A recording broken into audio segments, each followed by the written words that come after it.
So once you've printed the test square and checked that it measures 10 centimetres by 10 centimetres and assembled your paper pattern, it's time to position your pattern on the fabric. This is called the lay plan. Place your fabric right way up and unfolded. There is a slight difference between the right side and the wrong side of the boiled wool. The right side is slightly curlier and the back of the fabric is slightly fuzzier or blurrier. So each pattern piece is marked with a grain line, and this tells you how to position the piece on the fabric. The grain line is positioned parallel with the selvage, that's the neat edge of the fabric as opposed to the cut edge. Although boiled wool doesn't appear to have a grain, it is actually a knitted construction, so it's designed to stretch more across the body than vertically. So there is a reason for positioning the pattern pieces correctly on the fabric. To ensure the grain line is parallel to the selvage, anchor one end of the line with a pin and measure across to the selvage. Adjust the pattern so that the other end of the grain line is the same distance from the selvage. Continue to position each piece in this way before securing with more pins, just in case you need to adjust the position slightly. It means a lot less pins to take out if you need to reposition. The collar position isn't too important on this design. Position according to the grain line if you can, but if you're using a remnant of boiled wool and need to fit it in where you can, it'll be absolutely fine. Because this collar is curved, it crosses the grain anyway, so there's enough stretch in every direction to allow it to roll. When pinning, start at the corners and add pins in between if necessary. Otherwise, the piece can warp and distort if you start one end and work your way around. When it's all pinned and you're happy with the position of the pattern, it's time to cut it out. Here's a tip. When cutting internal corners, it's safer to use the tip of the scissors to cut into the corner to avoid cutting past the point and into the body of the garment. When all the pieces are cut out, you need to transfer any markings like notches, pocket positions, button positions onto the fabric before you release the paper pattern. There are lots of different ways to mark notches in your fabric, but snipping's my preferred method for this fabric.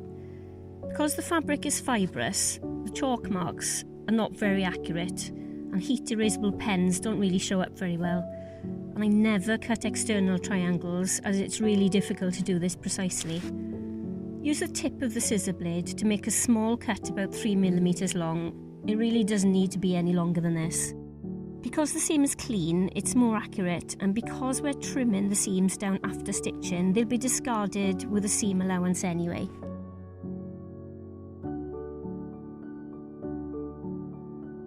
Mark the pocket position on the front using tailor tack, pen, chalk, pin, whichever method you prefer. It's a good idea to mark the wrong side of the fabric before releasing the paper pattern. This takes the guesswork out when assembling and constructing the garment. You can do this with a pin, safety pin, chalk, pins, post-it notes, sticky dots, whatever you like. I also like to mark the pieces with the name of the piece, so you know what's what and which way up it goes. I'm using my heat erasable pen here on this fabric, which I've got to say is my favourite piece of kit at the moment. If you don't have one, there's a link in the kit list. As this top has a drop shoulder, the sleeves are symmetrical, so there's no difference between the left and right, as there would be with a set-in sleeve. So when all the pieces are labelled and marked and the paper pattern has been released from the fabric, the next step is to start assembling. Just a note about construction before we start sewing, we'll be joining seams with wrong sides facing. This is somewhat counterintuitive, as you'd normally construct a garment with right sides facing. The reason for placing wrong sides facing is that the seams will be visible on the outside, or the right side of the garment, and this is a design feature. We're not going to stay stitch the neckline at this stage because the seams are going to be trimmed and the stay stitch will be removed along with it, so we'll do that later when we attach the collar. So the first thing to start sewing is the front and back pin tucks. This feature just adds a bit of interest and breaks up an otherwise expansive plain boiled wool. It isn't essential or functional, so skip this stage if you prefer. The fold is marked by the central notches. Fold with wrong sides together and pin in position. Choose a slightly longer than average stitch length. On my machine, the stitch length goes from 1 to 5, so for this I'm going to use a number 3, but the settings on your machine will be different. The fabric's quite lofty, which means it's thick but spongy, so the longer stitch length sits better because it's not so crisp, it's a softer line. And we're going to use a normal straight stitch for this. Stitch a line about 2 millimeters away from the fold, or as close as you can get without coming off the edge. You may want to practice this on the scrap first. Remember to secure your stitches at the beginning and end of every seam by sewing a back tack. Some machines will do an automatic back tack. If yours doesn't, just stitch forward 3 or 4 stitches, then back 3 or 4 stitches before you proceed forward, and the same at the end of the seam. It looks like I'm sewing over pins here, but I'm not. It's good practice to avoid sewing over your pins. I know a lot of people do sew over their pins at home, but I don't recommend it because broken needles can damage your eyes and the machine. So as you can see, this stitch creates a nice decorative pin tuck detail. Repeat this for the back, remembering to fold wrong sides together and using the central notches as your guide.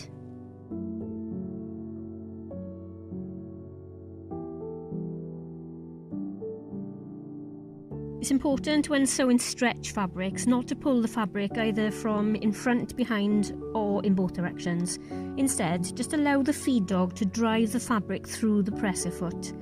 If you stretch the fabric when you're sewing, you'll end up with a wavy seam.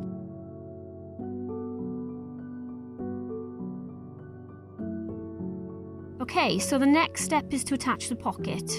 You may want 2 pockets or no pockets, but this is a good time to attach if you do, as it's easier to attach it to a single flat piece. Fold the top edge of the pocket using the notches as a guide and position it with the fold placed about 0.5 centimetre above the marks that you've made on the front pattern piece. Then pin it in position. I've positioned this on the left hand side. On the pattern it's marked on the right hand side just to confuse you. So we're going to attach the pocket with a zigzag stitch, starting from the top right corner and ending at the top left corner. Set your machine to a full width zigzag and reduce the length of the stitches to about 2. These settings will depend on your machine obviously, but number 2 on my machine is just shorter than the average stitch length. Line the edge of the pocket up with the central slot of the presser foot. This will ensure that the zigzag overcasts the pocket edge and attaches it to the front. Remember to back tack at the beginning and end. When you reach the first corner, stop and lower the needle into the fabric if it isn't already doing so. With the needle down, lift the presser foot and pivot the pocket to turn the corner. Lower the presser foot and continue to the next corner. Be careful not to stretch the fabric as you go.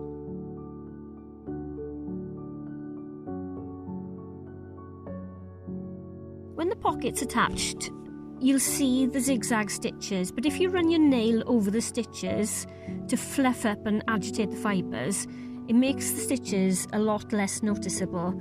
If you do it enough, then the pocket can actually disappear into the garment and all you'll see is the fold at the top.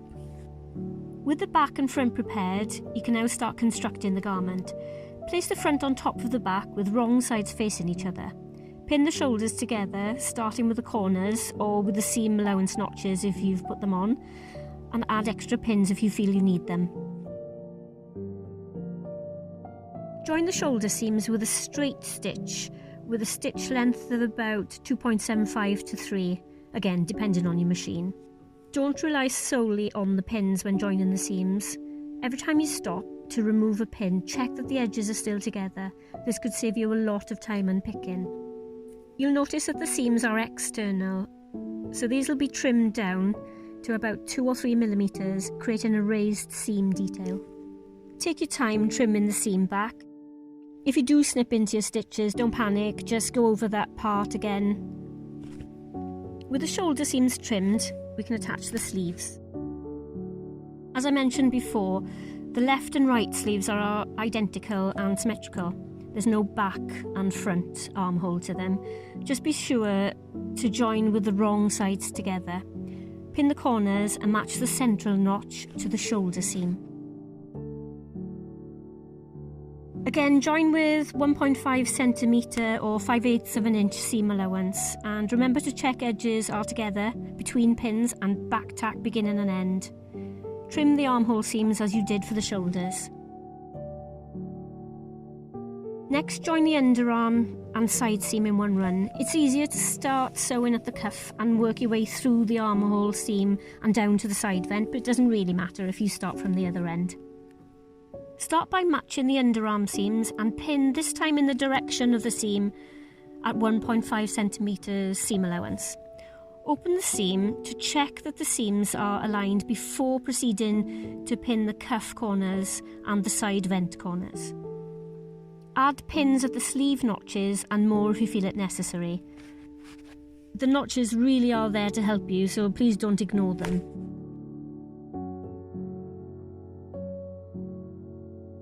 Again, join the seams at your 1.5 or 5/8 of an inch, starting with a back tack as usual at the wrist.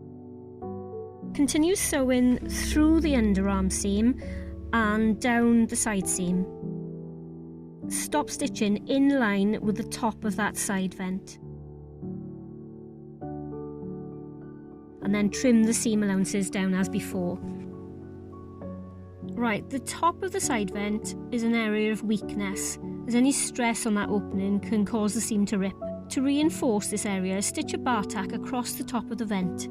If your machine doesn't have an automatic bar tack setting, you can use a very small stitch and sew backwards and forwards 4 or 5 times across the top of the vent.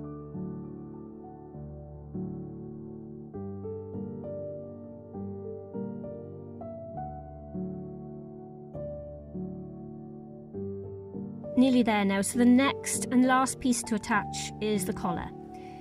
If you haven't already done so, mark the collar on the wrong side of the fabric with CF and refer back to the pattern piece for the correct position of this. The CF marks the centre front of the collar, and you can match this to the seam detail on the centre front of the top. From there, continue to pin the collar to the right as you look at it. The end of the collar will be in line with your shoulder seam. Then pin over to the left side as you're looking at it.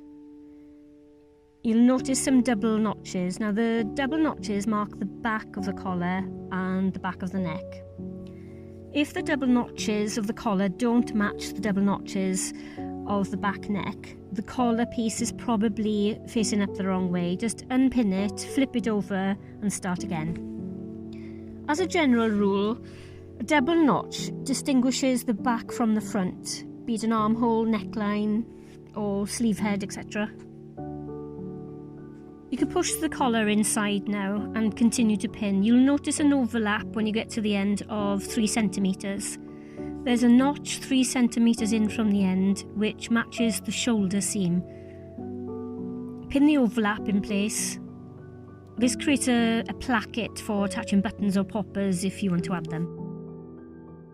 So if the collar's incorrectly, when the collar is rolled over, the right side will be facing out. You can detach the bed of your machine to make it easier and slip the neck opening over the arm. Set the machine to a slightly longer than average stitch length, about 3 on my machine, and increase the top thread tension. Increasing the tension controls the neckline and prevents it from stretching. So this is your stay stitch. I'd advise testing this on a scrap first because it's difficult to gauge the tension setting, as all machines can vary. You want it to draw it in slightly without it looking gathered. I'd cut a 10 centimetre length of scrap and test it. If it ends up being about 9 centimetres, that's perfect. Once the collar's been attached, adjust the tension back down to normal and attach it again, stitching directly on top of the first row of stitches. This is going to strengthen the neckline and prevent it from cracking.